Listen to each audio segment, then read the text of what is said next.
Hey everyone, my name is Jason Filer, and I'm here today to talk to you about this arrangement of Vienna done by Sam Hubbard, performed by Limelight. I made a video of their performance of this arrangement, so you can check that out in the link in the description, and you can also check out an interview that I did with the quartet that I released this past Sunday. So look in the description for those links, and also for some other videos that they've made, and some other performances they've done. So let's talk about this tag here. If you want to see the full thing, you can check out the other video that I linked in there that has all this crazy stuff. We're just going to talk about this ending part. So let's start here. We have this little moment. We're in the key of A flat, for the most part. It's very much an A flat world here. But then when we get to this moment of don't you realize, we're kind of going a little bit away from it, especially when we get here, because we have what's kind of like a 2-5 progression where it's minor 2 and then a dominant 5 chord. In this case, we have D flat minor 7, arpeggiating up, going bass, baritone, lead, tenor, that same chord here. And then it's also the same chord here, just moved around. So we have the D flat going to A flat, which was here. F flat stays the same, it's just an E. The A flat goes up to a C flat, which was here, and the C flat goes to a D flat, which is here. So this is just the same chord voiced differently because it's how the melody of the song is. And then we go to this G flat dominant 7th chord, voiced 1, 5, 3, 7. Very common voicing. Actually, it's not extremely common, but it's somewhat common. It definitely rings very well. We have this low G flat to D flat 5th here, and then this B flat to F flat tritone here, making that 7th. So it feels kind of like we're in B major or C flat, and that makes sense because of this whole, stuff over here. We're in A flat, we're in A flat. When will you realize it waits? Vienna waits for you. Actually, this is pretty much all still in A flat now that I think about it, but should not have done that. So we're very much in A flat, and then when we get to this moment, we're sort of transitioning to this B major sound, and then it goes right back to an A flat sound here. I believe that the original may have been written in A, but where they are in this part of the transcription, it's been drifted down toward A flat. So I did the transcription in A flat, but I do think the original might have been written in A. So do not use this as an original. If you want to get the real sheet music, you can find that. I will link that also in the description, if I can find it. So here we have this ending part. We have this nice major triad. We're in A flat major, A flat triad, where the baritone is above the lead, and the bass comes in later on the lower root there. And now how are we going to move to this ending here? We got to do some interesting things to get from A flat to the last A flat chord. So Sam Hubbard decides, well, let's do something cool. Let's go to this G flat dominant 9 voicing. The way that this is done is the A flat is held, which is the 9th. It's only held for a little while. And then we have the G flat root, the 3rd, and then the flat 7 up here.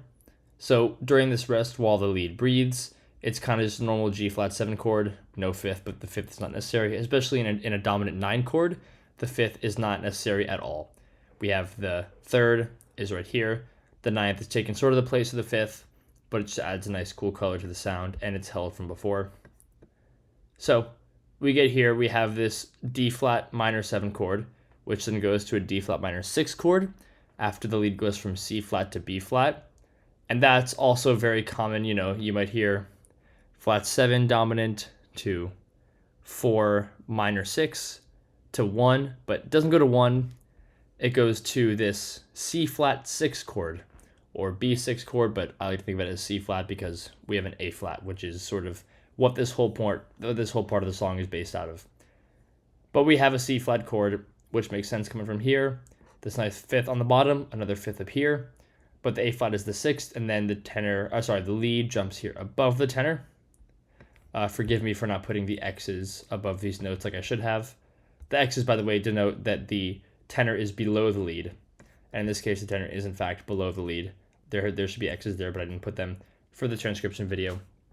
So we have the lead goes here on the 6th chord all the way to the top, and now we're still kind of in, I can kind of call it the C flat major land, but it's more just kind of A flat minorish. That's what happens with a lot of barbershop tags. What they'll do is they'll have a major sound to start with, and they'll very quickly sort of go into a minor world where, you have these G flats, F flats, C flats, those kinds of things. They happen pretty often, and then it makes the ending even more satisfying. So, for example, or not for example, but in particular, this ending right here, we have this A flat being held for the rest of the final chords, and then we have F flat, so some sort of F flat chord. C flat is going to be the fifth, A flat is the third, and then G flat is the ninth here. So we have this F flat add 2 chord, add 9, however you want to say it. I like saying add 2 because I'm a pianist and I like voicing chords that have the 2 in the middle. And in this case, the 2 is below both the 5th and the 3rd. So that's kind of how I'd think about it. But it's a really nice sound, and it also makes it for a really cool switch here where the bass goes from F flat to G flat, the baritone goes from G flat to F flat. Now we have another one of those G flat dominant 9 chords like we had over here, this one. In fact, it's voiced very similarly. The only difference is that actually there's quite a few differences, so it's not that similar. But this G flat chord here, it really resolves nicely coming from this pass chord because the C flat goes down to the B flat.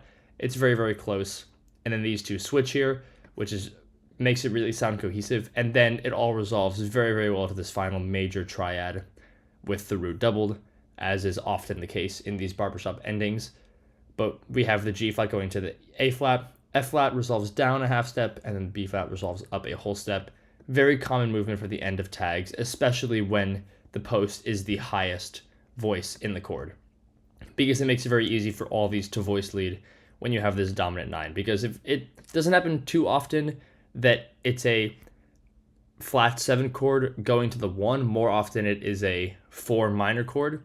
For example, this D flat 6 chord here, where it's this last beat, this would go very well to A flat major. This A flat could hold here, this B flat could go up to a C, F flat can go down to E flat, and then the D flat just goes down a fourth to the A flat. That's very common, happens all the time. But in this case, what we did, since the A flat is in the top voice, in this case it's the lead who is actually supposed to be the second highest voice, but in this one case, the lead is at the top, then it works very nicely to slot these voicings under it, which can then lead extremely nicely to this final ending on the U on the A flat major triad. Hope that gives some good insight on that. So if you liked any part about this, you can go watch the video. In fact, you should, because it was a great performance. You can go watch the video. You can go watch the original video, which has the full performance, not just my transcription. Also, as I mentioned before, inside the description of this video, you can find links to a bunch of the performances, as well as the interview that I did with them this past Sunday. It was a great time. They're great guys. I got to talk to them, have a really good time, find out a lot of stuff about their quartet, some really cool stories, and just a ton of fun. So I hope you enjoyed this. I hope you go and watch that stuff. I hope you all enjoy it, and I hope that you have an incredible day. Thanks for watching.